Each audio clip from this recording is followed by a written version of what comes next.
Hey, if you're watching this, you are part of the Dulles family. A big welcome on behalf of all of our leaders, our team leads, our directional team. We're so happy you're with us today. A couple quick things here before our message. First of all, just an update about Ukraine. Some of you have expressed interest in learning more about a possible trip. We're still in a waiting, holding period. We're gathering information.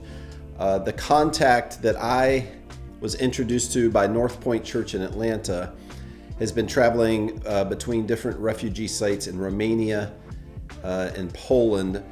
So we're still collecting information. Hold tight. If a possible trip does become reality, we will keep you informed, of course. So more details hopefully in the week or so ahead on possible ways for us to help families who've been displaced in the surrounding areas around Ukraine. Okay, also, Easter this year is going to be a little different. We're going to do an Easter Part 1 on Easter Sunday, and then the following Sunday, we're going to do Easter Part 2, which will include communion, both in person at Lightridge High School, and then also communion shared together here online. We want to put that on your calendar and have you thinking about friends to invite, not only here in the Dulles area to Lightridge High School, but for those of you who watch around the country in different places, you may very well want to invite friends to watch with you. And we have seen that happen here in the Dulles area. Don't think that a friend would find that weird or strange, especially around Easter. So be thinking about a friend to invite over maybe for breakfast or coffee and to watch, sort of like an Easter watch party this Easter season. Okay, we are journeying toward Easter. We're in this series we're calling Journey. And for some of us, or maybe a lot of us, the thought of journeying or moving closer to Christ or closer to His reality in our lives or allowing more of His love to define our lives can be challenging when we see ourselves, or maybe our perceived reality is that we're carrying a lot of baggage in our journey toward Him. That maybe something from our past or some kind of hurt or some mistake or regret that we carry somehow prevents us from moving toward Him. If that is you, if you can relate in any way, today's message is for you. I cannot wait for you to hear God's heart in Andrew's message. I mean, this is about a 22 minute message, give or take. And I just see and hear God's heart so much in this message. I'm really proud of Andrew. I love working with Andrew. He's become like a right-hand man to me in so many ways behind the scenes. And Jesus' heart is speaking through him today to you and to me. So give Andrew your full attention.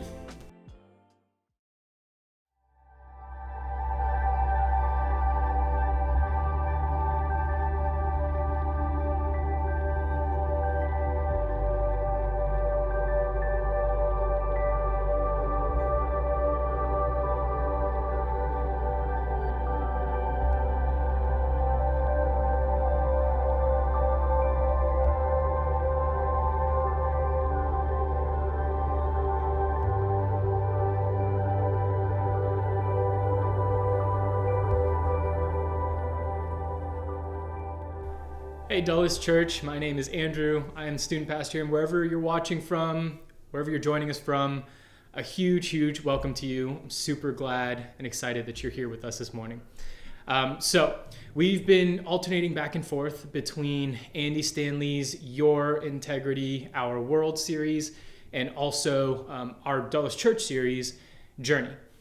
And these two series have been absolutely incredible. If you've missed any, we still have a few more weeks of both of them. So if you've missed any, you can go back on our YouTube channel and watch them.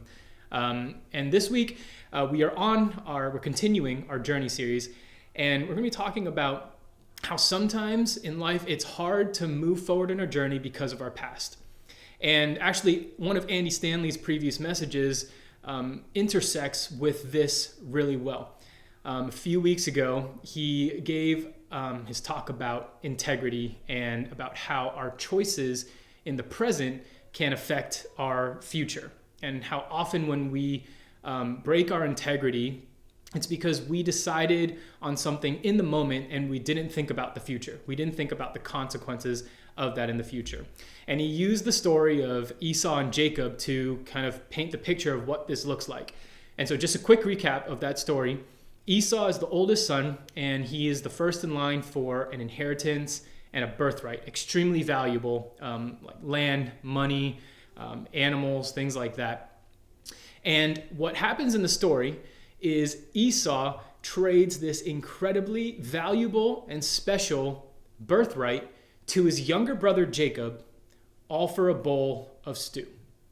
And Andy's message really was, don't pick stew. Like, don't, if you have the option and you're looking at something, don't pick the stew. Think about your future. Think about what this does to your future. And I think, he gives a lot of applicable points on, like why we shouldn't pick the stew and how to not pick the stew in the moment. And those are all great for us now. Like walking out of that message or after you've watched that message, everything is great for now. But like myself and a lot of you, we've already picked a bowl of stew at some point in our life. And I remember walking out that Sunday that we heard that message, kind of feeling heavy and sad and regretful about the bowls of stew that I've picked in my past. I was excited and ready and motivated to now live my life in a way that would lead with integrity, but I still kind of had this almost haunting thought of the things that I've done in the past, the bowls of stew that I've picked in the past. And so if you're like that, and I just want to answer that question, when we're talking about journeying forward, but we can't because of the bowls of stew that we've picked, what do we do? What do we do when we are still thinking about the bowls of stew from the past? We're going to be looking at 3 different parables from Jesus. They're all in order in Luke chapter 15. To give you some context and pretext as to why Jesus is telling these parables, the first 2 verses in Luke chapter 15 say this: all the tax collectors and sinners were approaching to listen to him, and the Pharisees and scribes were complaining, "This man welcomes sinners and eats with them." So when Jesus is telling these parables, he's describing what it looks like when sinners, those who don't know him, come to know him. And there's also a word in all 3 of these parables that we're going to see. And that word is the word lost. That word in the Greek is the word apollomy. And it does mean to actually like physically lose something. Like I can't find my glasses. Like that is an applicable use of apollomy. But another definition of it has to do with ruin and destruction. And I think Jesus very skillfully and intentionally chooses this word because he wants to communicate in these parables to the people who don't know him how he thinks about them, what he thinks of them. But on the flip side, he also wants to communicate to people who already know him, people who do know him. And he wants to communicate how he responds to us when destruction and ruin comes into our life. The beauty of these parables and of Jesus' teaching is that it's applicable to every stage of our faith. The person who has never heard of God, never heard of Jesus, these parables can speak to them and they are completely 100% relevant to them. The pastor with 13 PhDs, these parables can speak to them and it is exactly as applicable to them as it is to everyone else. So the first one is the parable of the lost sheep. And some of these parables you might be like, oh yeah, I know that parable. We're going to read them just so for review's sake. So verse 3 of chapter 15. So he told them this parable. What man among you who has 100 sheep and loses one of them does not leave the 99 in the open field and go after the lost one until he finds it? When he has found it, he joyfully puts it on his shoulders, and coming home, he calls his friends and neighbors together, saying to them, "Rejoice with me, because I have found my lost sheep. I tell you, in the same way there will be more joy in heaven over one sinner who repents than over 99 righteous people who don't need repentance." So remember, keep in mind that word lost. We saw the lost sheep. can pertain to someone who doesn't know Jesus at all and pertain to someone who knows Jesus. One time, I'm just specifying one time, but it's Jesse and I got in an argument, and it was, we talked about it like a few hours ago, and we remember it was a pretty big one, but we can't remember what it was about. But we do remember that it was my fault, and I said something that hurt her, that wronged her or offended her somehow. And it got to the point where I actually left the apartment and just started to drive down 50. I made it all the way to Winchester, so it was about an hour drive, and just kind of contemplating and thinking about what had just happened. I remember sitting in a parking lot. I got to a parking lot, sitting in a parking lot, and a car pulls up next to me, and in the car is Jessie. And I look at her, and her face is just full of happiness. And she gets out of the car, she opens my door, and she joyfully puts me on her shoulders and brings me back home and celebrates. Now, you probably laughed at that because, that's not what happened. That's not at all what happened. What happened was I bought flowers, came home, and apologized and asked for forgiveness. And the reason you laughed at that is because it's backwards, right? That whole series of events is backwards. What we know to be true is that if we have wronged or we have been the offender, it is our responsibility as the offender to go to that person, ask for forgiveness, and to apologize. We are the ones that go to them. But what we see here in this parable is that Jesus' response to that, to a wrongdoing or to us walking away, is completely different than what we would expect it to be. So many times we think that after we have done something that either hurts God or goes against what God has for our lives, we think he's disappointed. We think he kind of just turns away from us and is passive and just doesn't care, doesn't want us anymore because of how bad the thing was that I did. There's no way that God could want me. There's no way that Jesus could want me. What we see is Jesus pursues. Jesus pursues the sheep. Jesus pursues us. Even when we have destruction in our wake and we've made decisions, when we've picked the stew, Jesus continues to pursue us. Even in the midst of us picking the stew, Jesus is actively pursuing us. And so that's the first response we see from this parable, that Jesus pursues us no matter the fact that we have chosen a bowl of stew. The second parable that he goes into is the parable of the lost coin. Again, for refresher, verse 8, or what woman has 10 silver coins? If she loses one coin, does she not light a lamp, sweep the house, and search carefully until she finds it? And when she finds it, she calls her friends and neighbors together, saying, rejoice with me, because I have found the silver coin I lost. I tell you, in the same way, there is joy in the presence of God's angels over one sinner who repents. I think this parable answers a really big problem that we as a society struggle with. In fact, in the 45, our student ministry, right now we're in the midst in a series talking about this struggle. When it comes to our failures and our shortcomings, we often let those failures and those shortcomings, we let the bowl of stew define our value and define our worth. And it's so easy to do, right? We do something wrong, and you look at yourself in the mirror and you think, this is all I'm ever going to be known for. This is all I'm ever going to amount to. This has diminished my value and therefore has taken away from other people's desire to want me or other people's desire to have me. It's so easy for us to do, to just let those things devalue us. But this is Jesus' response. Even though we're talking about, again, like the lost coin and someone who doesn't know Jesus, for someone who does know Jesus, this is Jesus' response when we are struggling with our value because of a bowl of stew that we've picked. And he uses the illustration of money, and I think because everybody understands money. You understand money, I understand money. People who don't have money understand money. People who have a lot of money understand money. It's a universal thing that everybody can understand. If he told a parable today, I think that For us, this is how it can be applicable to us. This is a $20 bill, okay? It's worth $20. You can go to a store and pick something out that is worth $20 and give this bill in exchange for it, and it will be worth the same. What we often think happens, this is a nice, crisp, flat $20 bill.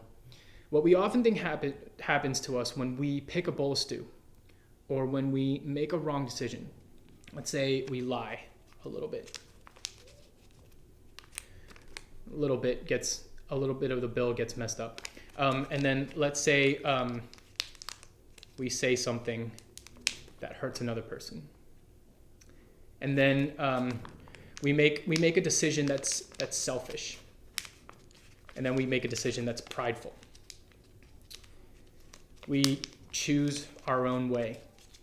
We chose our own path. We continue to lie. We continue to steal. We betray somebody's trust. We abandon our responsibilities. We abandon somebody.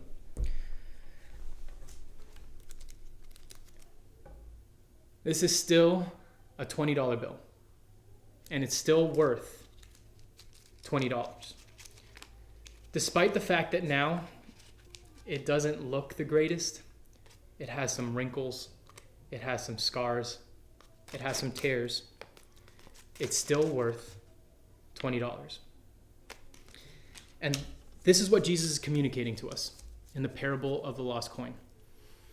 Your mistakes and your shortcomings, if you've picked that bowl of stew, what Jesus says is it has no effect on how much I value you. It has no effect on your worth to me. Jesus continues on. Remember, Jesus is telling these parables in succinct form. So he's telling these parables to people, even though, they may be thinking, oh my gosh, and have some sort of thought. He goes on to the next one, the parable of the prodigal son. Verse 11 says, he also said, a man had 2 sons. The younger of them said to his father, Father, give me the share of the estate I have coming to me. So he distributed the assets to them. Not many days later, the younger son gathered together all he had and traveled to a distant country, where he squandered his estate in foolish living. After he had spent everything, a severe famine struck that country, and he had nothing. Then he went to work for one of the citizens of that country, who sent him into his fields to feed pigs. He longed to eat his fill from the pods that the pigs were eating, but no one would give him anything. When he came to his senses, he said, how many of my father's hired workers have more than enough food, and here I am dying of hunger? I'll get up, go to my father, and say to him, Father, I've sinned against you, and I've sinned against heaven and in your sight. I'm no longer worthy to be called your son. Make me like one of your hired workers. So he got up and went to his father. But while the son was still a long way off, his father saw him and was filled with compassion. He threw his arms around his neck and kissed him. The son said to him, Father, I've sinned against heaven and in your sight. I'm no longer worthy to be called your son. But the father told his servants, quick, bring out the best robe and put it on him. Put a ring on his finger and sandals on his feet. Then bring the fattened calf and slaughter it, and let's celebrate with a feast. Because the son of mine was dead and is alive again. He was lost and is found. So they began to celebrate. This parable is one of my favorite parables, and the reason is because I can relate to the prodigal son. I can put myself in the shoes of the prodigal son because I have run away. I have squandered things. I have wasted. I've been selfish. I've been prideful. I've chosen my own way. And if you're like me, coming back to face the person who you've wronged, coming back to apologize and to admit what you've done, your bowl of stew, it's terrifying. And it's terrifying because we go through all the different ways or the different scenarios that could happen when we go back to that person. All the ways they could respond to us, all the things they could think of us, all the things they will call us. And the same is true when we've run or when we've done something that has gone against God. We're fearful to come back to him possibly because of how he's going to respond. Possibly because he's going to respond with anger and because he's going to respond with wrath.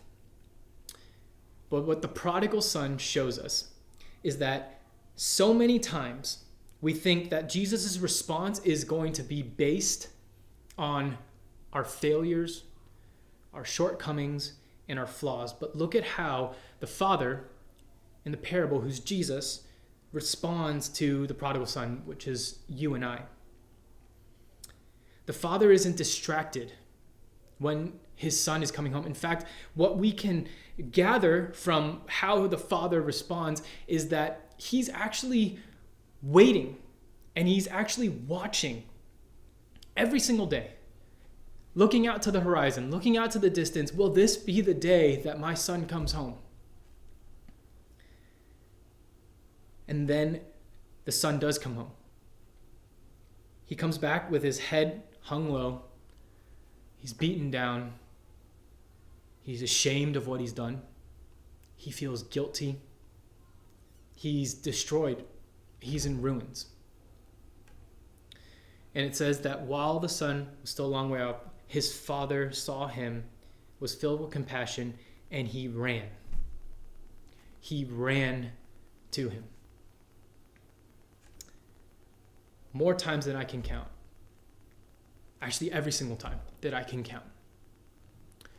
Jesus responds to the fact that I've come home and not the fact that I left. And that is true for you. That's true for everyone. Everyone who has ever picked that bowl of stew and is scared to come back and face it. Jesus' response is not anger and wrath, but love and compassion. He responds to the homecoming and not to the leaving. So if you've ever picked a bowl of stew, if there's still a bowl of stew in your life that is haunting you, that you just you can't get rid of it, and you still feel ashamed of it, you still feel guilty for it. Or if you pick a stew today, if you pick a bowl of stew today, this is Jesus' response to you. He says, I will pursue you no matter how far you've strayed. He says, your value and your worth to me has never changed, no matter what you've done. And when you come home, my response will be celebration and joy. That is the truth of Jesus.